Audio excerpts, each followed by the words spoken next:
नमस्कार मित्रों, मैं आपका अपने इस परिवार में दिल से स्वागत करता हूँ। कहा जाता है कि किसी भी माता-पिता की सबसे बड़ी पहचान उनकी संतान होती है। धन, पद प्रतिष्ठा और सफलता समय के साथ बदल सकती है, लेकिन एक अच्छे संस्कारों वाली संतान जीवन भर माता-पिता का सम्मान बनकर रहती है। लेकिन क्या आपने कभी यह महसूस किया है कि एक ही घर में पले बड़े दो बच्चों का स्वभाव बिल्कुल भी अलग सा हो सकता है। एक बच्चा बचपन से ही शांत और समझदार होता है, जबकि दूसरा बेहद जिज्ञासु, स्वतंत्र विचारों वाला और अपनी अलग पहचान बनाने की चाह रखने वाला होता है। ऐसा क्यों होता है? क्या यह केवल परवरिश का असर है या फिर जन्म के समय ग्रहों की स्थिति भी इसमें कोई संकेत देती है? वैदिक ज्योतिष कहता है कि किसी भी व्यक्ति की संतान के विषय को समझने के लिए केवल राशि देखना पर्याप्त नहीं होता। इसके साथ पंचम भाव, उसके स्वामी, ग्रहों की स्थिति और पूरी कुंडली का भी महत्वपूर्ण योगदान होता है। आज की इस चर्चा में हम विशेष रूप से तुला राशि से जुड़े उन ज्योतिषी संकेतों को सरल भाषा में समझने का प्रयास करेंगे, जो संतान के स्वभाव, उनकी सोच, उनकी रुचियों और उनके माता-पिता के संबंधों के बारे में संकेत दे सकता है। ध्यान रखिए, यह कोई अंतिम या निश्चित भविष्यवाणी नहीं है। हर व्यक्ति की जन्म कुंडली अलग होती है, इसलिए परिणाम भी अलग हो सकते हैं।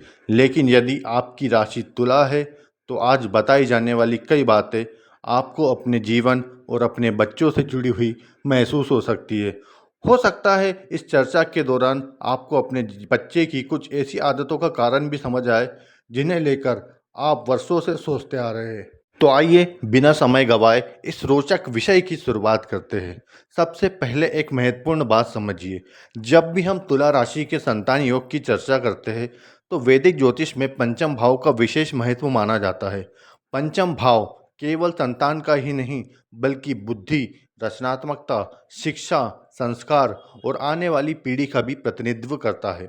तुला राशि के दृष्टिकोण से देखें तो पंचम भाव पर जिस प्रकार की ग्रह ऊर्जा का प्रभाव बनता है, वह एक रोचक संकेत देता है। अक्सर देखा जाता है कि ऐसे परिवारों में जन्म लेने वाले बच्चे छोटी उम्र से ही कुछ मामलों में अलग पहचान बनाना चाहते हैं। वे हर बात को केवल मान लेने के बजाय उसे समझना पसंद करते हैं। कई बार उनके प्रश्न इतने गहरे होते हैं कि बड़े लोग भी सोचने पर मजबूर हो जाते हैं। यही कारण है कि ऐसे बच्चों को केवल आदेश देकर नहीं, बल्कि समझदार कारण है कि ऐसे बच्चों को केवल आदेश देकर नहीं, बल्कि समझाकर आगे बढ़ाना अधिक प्रभावी माना जाता है। अगर माता पिता उनकी जिज्ञासा को दबाने के बजाय सही दिशा दे, तो वही जिज्ञासा आगे चलकर उनकी सबसे बड़ी ताकत बन सकती है। और एक और बात जो अक्सर देखने को मिलती है, ऐसे बच्चे भीड़ का हिस्सा बनने से ज़्यादा अपनी अलग पहचान बनाने की कोशिश करते हैं। उन्हें हर बात में अपनी सोच रखने की आदत हो सकती है। शुरुआत में यह स्वभाव जिद जैसा लग सकता है, लेकिन समय के साथ यही गुण उन्हें नए विचारों और नए रास्तों की ओर ले जाता है।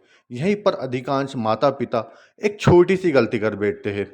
वे बच्चों की अलग सोच को अनुशासन की कमी समझ लेते हैं, जबकि कई बार वास्तविकता इससे बिल्कुल अलग होती है। बच्चा विरोध नहीं कर रहा होता, वह केवल अपनी बात सुने जाने की उम्मीद कर रहा होता है। और यदि इस अंतर को सही समय पर समझ लिया जाए, तो माता पिता और संतान के बीच ऐसा विश्वास बन सकता है जो जीवन भर रह सकता है। अब बात करते हैं उस प्रश्न की जो लगभग हर माता पिता के मन में कभी न कभी अवश्य आता है। क्या तुला राशि वालों को संतान सुख आसानी से प्राप्त होता है या इसके लिए कुछ धैर्य की आवश्यकता पड़ती है? वैदिक ज्योतिष के अनुसार इसका एक ही उत्तर सभी लोगों पर लागू नहीं किया जा सकता, क्योंकि संतान सुख का वास्तविक निर्णय केवल राशि से नहीं, बल्कि पंचम भाव, उसके स्वामी, गुरु ग्रह, नवांश और पूरी जन्म कुंडली के संयुक्त अध्ययन से लिया जाता है। फिर भी यदि केवल तुला राशि के स्वभाव और उससे बनने वाले ज्योतिषी संकेतों की बात करें, तो कई बार यह देखा जाता है कि ऐसे जातकों के जीवन में संतान से जुड़े महत्वपूर्ण कार्य सही समय पर और परिपक्व परिस्थितियों में पूरे होते हैं। कुछ लोगों को धैर्य रखना पड़ सकता है, जबकि कुछ को यह सुख अपेक्षाकृत सहज रूप से मिल प्राप्त होता है।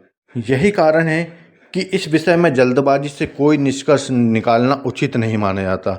लेकिन एक बात अक्सर ध्यान खींचती है, तुला राशि वाले माता पिता अपने बच्चों की संख्या से अधिक उनके संस्कार, शिक्षा और भविष्य की गुणवत्ता पर ध्यान देना पसंद करते हैं।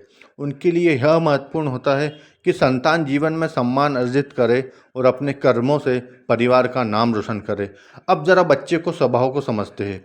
यदि आपने कभी महसूस किया हो कि आपका बच्चा अपनी उम्र के बच्चों से थोड़ा अलग सोचता है, किसी विषय पर बहुत देर तक विचार करता है या किसी बात को बिना समझे स्वीकार नहीं करता, तो इसे केवल जिद या शरारत समझकर ना टालें।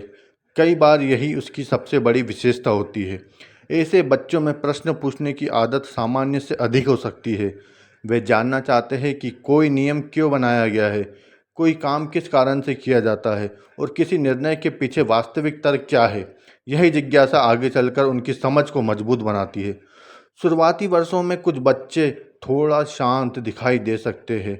वे हर समय पर अपनी भावनाएं व्यक्त नहीं करते, लेकिन इसका अर्थ यह नहीं है कि वह समझते कम है। वास्तव में आसपास की परिस्थितियों को बहुत ध्यान से समझते हैं और देखते हैं। इसी कारण कई बार माता पिता को लगता है कि बच्चा कम बोलता है, जबकि भीतर ही भीतर उसका मन लगातार सीख रहा होता है। एक और रोचक बात, ऐसे बच्चों में दूसरों की भावनाओं को समझने की क्षमता भी अधिक देखी जाती है।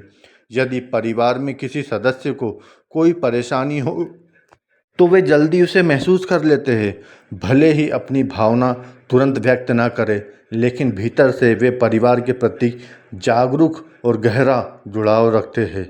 हालांकि इसका एक दूसरा पक्ष भी है। यदि बार बार उनकी तुलना दूसरे बच्चों से की जाए, उनकी बात सुने बिना उन्हें गलत ठहरा दिया जाए या हर निर्णय उन पर थोपने की कोशिश की जाए, तो वे धीरे धीरे अपने मन की बातें साझा करना कम कर सकते हैं। यहीं से माता पिता और बच्चों के बीच दूरी बनने की शुरुआत होती है। इसलिए ऐसे बच्चों के साथ केवल अनुशासन ही नहीं, संवाद भी उतना ही आवश्यक है। ध्यान रखिए, हर स्वतंत्र विचार रखने वाला बच्चा जिद्दी नहीं होता। कई बार वह केवल अपने दृष्टिकोण को समझे जाने की अपेक्षा करता है। यदि उसे सम्मानपूर्वक अपनी बात रखने का अवसर मिले, तो वही बच्चा आगे चलकर कठिन परिस्थितियों में भी संतुलित निर्णय लेने की क्षमता विकसित कर सकता है। अब बात करते हैं उस पहलू की जिस पर लगभग हर माता पिता सबसे अधिक ध्यान देते हैं। बच्चे की पढ़ाई कैसी रहेगी, उसकी बुद्धि किस दिशा में काम करेगी और आगे चलकर वह किस क्षेत्र में अपनी अलग पहचान बना सकता है। ज्योतिष के अनुसार किसी भी बच्चे की शिक्षा और करियर का निर्णय केवल एक ही राशि से नहीं किया जा सकता। इसके लिए पूरी जन्म कुंडली का अध्ययन करना आवश्यक होता है। फिर भी तुला राशि से जुड़े कुछ स्वाभाविक संकेत ऐसे हैं जो अक्सर देखने को मिलते हैं। ऐसे बच्चों की सबसे बड़ी विशेषता यही होती है कि वे केवल रटकर सीखने में विश्वास नहीं रखते। यदि किसी विषय का कारण और उसका तर्क समझ में आ जाए, तो वे उसे लंबे समय तक याद रखते हैं। इसी वजह से कई बार शुरुआत में ऐसा लगता है कि बच्चा पढ़ाई में बहुत रुचि नहीं ले रहा, जबकि वास्तविकता यही होती है कि उसका मन केवल वही ज्ञान स्वीकार करता है जो उसे अर्थपूर्ण लगे।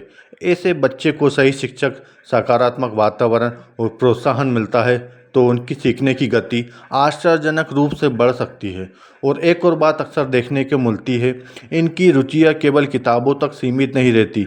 कई बच्चे नई तकनीक, विज्ञान, कंप्यूटर, इलेक्ट्रॉनिक उपकरण, गणित, शोध या ऐसी चीज़ों में रुचि दिखाते हैं जहां सोचने और समस्या का समाधान खोजने का अवसर मिले। वहीं कुछ बच्चों को झुकाव समाज, लोगों के व्यवहार, संवाद और प्रबंध जैसे विषयों की ओर भी हो सकता है। यानी हर बच्चा एक जैसा नहीं होगा, लेकिन अधिकांश में एक समान गुण अवश्य दिखाई देता है, नई चीज़ें सीखने की उत्सुकता। यदि इस उत्सुकता को सही दिशा मिल जाए, तो वही बच्चा आगे चलकर अपने क्षेत्र में उल्लेखनीय सफलता प्राप्त कर सकता है। लेकिन यदि हर समय उस पर केवल अंक लाने का दबाव बनाया जाए, तो उसकी स्वाभाविक सीखने की क्षमता प्रभावित हो सकती है। यही कारण है कि ऐसे बच्चों के साथ तुलना से अधिक प्रोत्साहन प्रभावी माना जाता है। अब जरा जिम्मेदारी की बात करते हैं। शुरुआती उम्र में कई बार ये बच्चे सामान्य दिखाई देते हैं, लेकिन जैसे जैसे जीवन आगे बढ़ जाता है, इनमें परिस्थितियों को समझने और निर्णय लेने की क्षमता विकसित होने लगती है। किसी कठिन परिस्थितियों में घबराने के बजाय समाधान खोजने की प्रवृत्ति कई बार इनके व्यक्तित्व का मजबूत पक्ष बन जाती है। यही गुण आगे चलकर कार्य क्षेत्र में भी इनकी सहायता करता है। अब प्रश्न यहाँ उठता है कि करियर की दिशा किस ओर बन सकती है। यदि जन्म कुंडली के अन्य ग्रह भी सहयोग करें तो ऐसे बच्चों में विश्लेषणात्मक सोच, योजना बनाना, नई तकनीक को समझना, लोगों के साथ समन्वय स्थापित करना और जटिल समस्याओं का समाधान निकालने जैसी क्षमताएं विकसित हो सकती है। इसी कारण कुछ लोग तकनीक क्षेत्रों में अच्छा प्रदर्शन करते हैं, कुछ में प्रबंधन, कुछ वित्त और व्यापार में, तो कुछ शिक्षा में, कुछ शोध, कानून, संचार में, नेतृत्व जैसे क्षेत्रों में अपनी पहचान बना सकते हैं। यह कहना उतना उचित नहीं होगा कि हर तुला राशि का बच्चा केवल एक ही पेशा चुनेगा, लेकिन इतना अवश्य कहा जा सकता है कि यदि उसकी स्वाभाविक रुचि को पहचाना जाए तो और उसे सही दिशा में आगे बढ़ने का अवसर मिले तो वह अपेक्षा से बेहतर प्रदर्शन कर सकता है। अब आइए उस विषय पर बात करते हैं जो हर माता पिता के लिए सबसे अधिक महत्वपूर्ण होता है, बच्चे और माता पिता का रिश्ता। जीवन में कितना भी सफलता मिल जाए, लेकिन यदि परिवार के बीच अपनापन और विश्वास बना रहा तो वही सबसे बड़ा सुख माना जाता है। तुला राशि से जुड़े ज्योतिषी संकेतों को देखें तो अक्सर ऐसे बच्चों में अपने परिवार के प्रति एक स्वाभाविक लगाव जैसे देखने को मिलते हैं। वे हर समय अपनी भावनाएं शब्दों में व्यक्त करें, यह आवश्यक नहीं है, लेकिन मन से अपने लोगों के लिए अच्छा सोचने की प्रवृत्ति उनमें दिखाई दे सकती है। कई बार ऐसा भी होता है कि बड़े होने के बाद वे अपनी पढ़ाई, नौकरी या अन्य जिम्मेदारियों के कारण परिवार से दूर रहने लगे, लेकिन दूरी का अर्थ हमेशा रिश्तों में कमी नहीं होता। यदि बचपन में माता पिता ने उन्हें सम्मान, विश्वास और सही मार्गदर्शन दिया हो तो परिस्थितियां बदलने के बाद भी उनके मन में परिवार के लिए आदर बना रह सकता है। यहीं पर माता पिता की भूमिका सबसे ज़्यादा महत्वपूर्ण हो सकती है। अक्सर देखा गया है कि कुछ माता पिता अपने बच्चों से बहुत अधिक अपेक्षाएं जोड़ लेते हैं। हर निर्णय अपने अनुसार करवाना चाहते हैं, हर छोटी बात पर टोकते हैं या उनकी तुलना दूसरे बच्चों से करने लगते हैं। धीरे धीरे यही बातें बच्चे के मन में दूरी पैदा कर सकता है। याद रखिए, अनुशासन आवश्यक है, लेकिन संवाद उससे भी अधिक आवश्यक है। बच्चों को केवल यह मत बताइए कि उसे क्या करना चाहिए, कभी यह भी पूछिए कि वह क्या सोचता है। कभी उसकी बात भी बिना टोके सुनिए। हो सकता है उसका दृष्टिकोण आपकी अपेक्षा से कहीं अधिक परिपक्व हो। यही विश्वास आगे चलकर परिवार की सबसे बड़ी ताकत बनता है। अब एक छोटी सी ज्योतिषी बात, यदि किसी बच्चे के व्यवहार में अचानक बहुत अधिक परिवर्तन दिखाई दे, पढ़ाई में मन न लगे, आत्मविश्वास कम होने लगे, यह वह आवश्यकता से अधिक चिड़चिड़ा रहने लगे, तो केवल राशि के आधार पर निष्कर्ष निकालना उचित नहीं होगा। ऐसी स्थिति में उसकी पूरी जन्म कुंडली का अध्ययन, उसका वातावरण, उसकी दिनचर्या और उसकी मानसिक स्थिति, इन सभी बातों को साथ लेकर देखना चाहिए। ज्योतिष का उद्देश्य डर पैदा करना नहीं है, बल्कि सही समय पर सही दिशा दिखाना है। जहाँ तक सकारात्मक उपायों की बात करें तो सबसे प्रभावी उपाय हमेशा अच्छे संस्कार, नियमित दिनचर्या, माता पिता का स्नेह और सकारात्मक वातावरण ही माने गए हैं। यदि बच्चा छोटा है तो उसे प्रतिदिन कुछ समय प्रार्थना, ध्यान या प्रेरणादायक साहित्य से जोड़ना लाभदायक हो सकता है। बड़े बच्चों में अनुशासन, सेवा भाव और बड़ों का सम्मान जैसी आदतें भी उनके व्यक्तित्व को मजबूत बनाने में सहायक मानी गई है। अंत में बस एक और बात, किसी भी बच्चा जन्म से महान नहीं बनता, उसे महान बनाते हैं उसके संस्कार, उसका वातावरण, उसके कर्म और सबसे बढ़कर उसके माता पिता का विश्वास। यदि आप अपने बच्चों को केवल सफल नहीं बल्कि एक अच्छा इंसान बनाना चाहते हैं तो उसे सुनिए, उसे समझिए, उसकी तुलना किसी और से मत कीजिए, बल्कि उसे अपनी पहचान बनाने का अवसर दीजिए। शायद यही ही सबसे बड़ा ज्योतिषी उपाय भी है और सबसे बड़ा जीवन का सत्य भी। यदि आज की यह चर्चा आपको उपयोगी लगी हो तो वीडियो को लाइक अवश्य करें और ऐसे ही सरल, जिम्मेदार और गहराई से जुड़े वैदिक ज्योतिषों विषयों के लिए हमारे चैनल से जुड़े रहिए। आपका और अपने परिवार का खूब ध्यान रखिए। राधे राधे। जय श्री राम।